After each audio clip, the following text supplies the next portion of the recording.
ელისეის სასახლეში ფინეთისა და საფრანგეთის პრეზიდენტების გამართული შეხვედრა ტრადიციულად უკრაინაში კრემლის სრულმასშტაბიანი ომის განხილვას და რუსული აგრესიის შეჩერების მექანიზმებს დაეთმო. სუვერენული სახელმწიფოს წინააღმდეგ მოსკოვის სრულმასშტაბიანი ომის დაწყებიდან 4 წლის თავზე კიევის ევროპელი მოკავშირეები დებენ პირობას, რომ არ დატოვებენ უკრაინას მარტო აგრესორის პირისპირ და არ შეწყვეტენ მის მხარდაჭერას მიუხედავად ევროკავშირის ორ სახელმწიფოსთან, უნგრეთსა და სლოვაკეთთან უთანხმოებისა.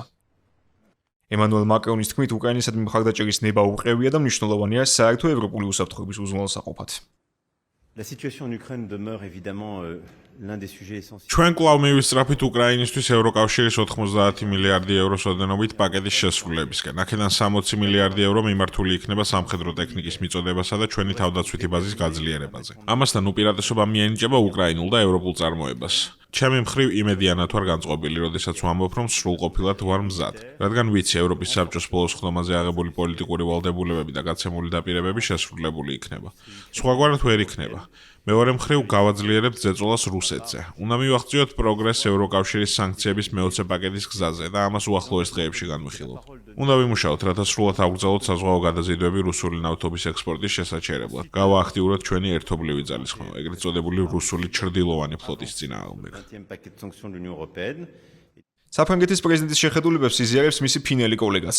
ალექსანდრ სტუბის თქმით, მოსკოვის 4 წლიანმა სამხედრო აგრესიამ მისი სტრატეგიული კრახი ნათლად აჩვენა. მანვე დასძინა, რომ ეს პირდად ვლადიმერ პუტინის წარუმატებლობა და პასუხისგებლობაა, რადგან რუსეთის პრეზიდენტმა 2022 წელს დაწყებული სრულმასშტაბიანი ომის ვერცერთ მიზანს ვერ მიაღწია, მათ შორის ვერც საკუთარ საზღვრებთან ნატოს გაფართოების შეკავებას. ჩემი აზრით, პუტინი ვერც იგებს ამ ომს და არც სამშვიდობო შეთანხმების მიღწევა შეუძლია.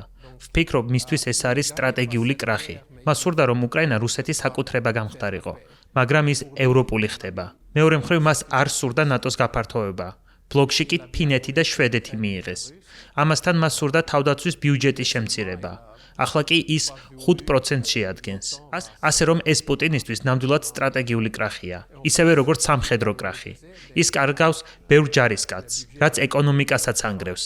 ამიტომ ჩემი აზრით, უნდა გავაგრძელოთ უკრაინის მხარდაჭერა სამხედრო და ეკონომიკური თვალსაზრისით და